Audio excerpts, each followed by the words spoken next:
Netcasts you love. From people you trust. This is Twit. Now, let me show you my new baby. If you watched Mac Break Weekly earlier today, you saw me fondling the Mac Pro, and I owe a real debt of gratitude to a guy named Ed Ingber. He is a ham and a watcher, a viewer. He owns a brick. He bought this Mac Pro. I think they went on sale December 19th. But if you didn't get up at midnight and order it, you still don't have it. Only people who ordered in the first few hours before 3 a.m. were able to get their Mac Pros before the end of the year. The rest of us, and that included me, had to wait. Now, Ed bought his, he says, at 1 a.m. And decided he didn't want it. He thought, as great as the Mac Pro looks to be, it's very expensive. I just need an iMac. So he sent me an email, said, would you like to take my Mac Pro, buy it for me at cost? And I said, yes. So that's how we have one so early. A lot of you are still waiting for your Mac Pro. We all saw the Apple reveal. In fact, who could forget Phil Schiller, the director of marketing at Apple, showing off this amazing extruded aluminum cylinder back at the Worldwide Developers Conference in June and saying, can't innovate my ass.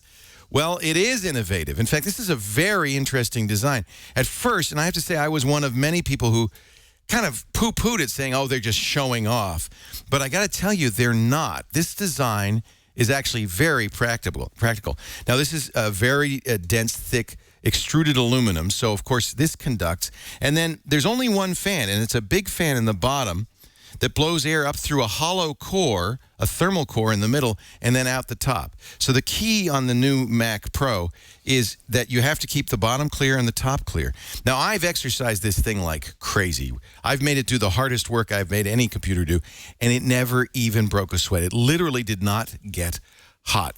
It's also dead silent. So quiet that when I first hooked up an external drive, I said, what is that whining sound? Is my Mac Pro... Oh, it's the hard drive inside the external drive. This thing is silent. So a beautiful but very functional design. They highlighted the fact that when you turn it, it lights up the connectors. And let's take a look at the connectors.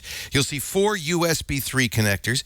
There are 6 Thunderbolt 2 connectors, 2 gigabit Ethernet ports, of course, audio in and out, and then the usual, HDMI port, on-off switch, and power plug. That's it.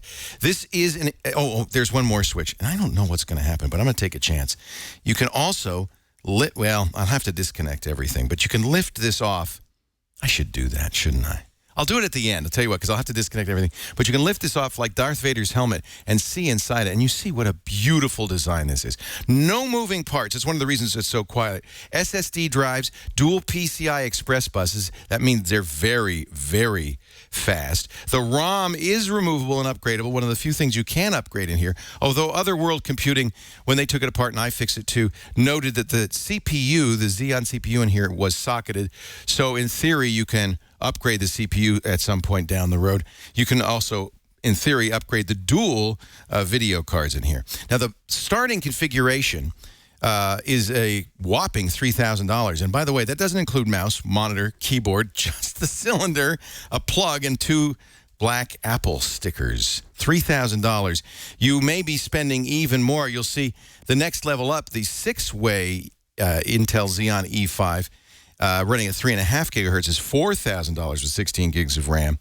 And you can go on up. You're probably going to want to load it up because the kind of people who buy this are not so price sensitive. They're professionals who are editing video or rendering 3D objects, doing high-end Photoshop, something that they need a lot of speed because, frankly, this is overkill for almost everybody else. If you're doing spreadsheets, if you're doing simple Photoshop, you don't need this. And the fact that it's so expensive perhaps makes it prohibitive in terms of something that you'd want to have on your desk. You'll note how small it is.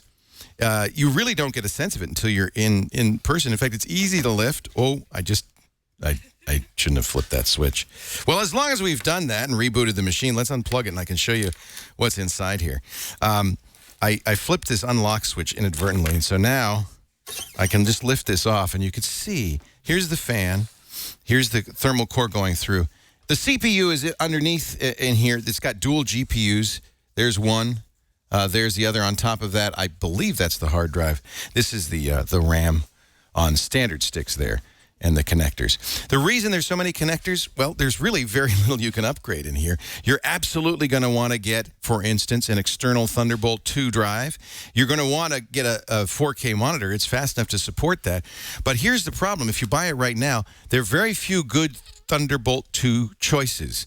In fact, as far as I can tell, there's one or two. Almost all of them are coming soon. You don't want to get a Thunderbolt 1 drive. This is, for instance, a Buffalo drive with a Thunderbolt interface, but it's not very fast. It's a slow drive inside. And really, this is basically a USB 3 device that they've added a Thunderbolt interface to. It's in all likelihood, to keep up with the speed on this, you're going to want to get Thunderbolt 2 SSD drives. Those are going to cost you more than the computer itself. Furthermore, if you really want to take advantage of the 4K display, there's only one in the Apple Store right now. That's the Sharp for $3,500. There's an Asus out there as well that supports the faster refresh rates you want. That's also $3,000. The inexpensive 4K displays we're seeing from companies like Lenovo at CES are only 30 hertz refresh rate, and I do not recommend them. So $3,000 to start for the Mac Pro, another $3,000 for a single 30-inch monitor, and you're probably going to want a RAID enclosure with SSD or very fast hard drives on the Thunderbolt 2. That's going to set you back at least $1,500. Suddenly you realize this is a $10,000 computer. And most people don't need it, but if you're one of the people who does, it is a wonderful thing. I have to say, I don't need it, but I brought it home, I fired it up, started playing with it, and I fell in love immediately. This is a computer with personality. Apple is the best at making computers that just make you kind of love them. I love the design. I was a little skeptical at first.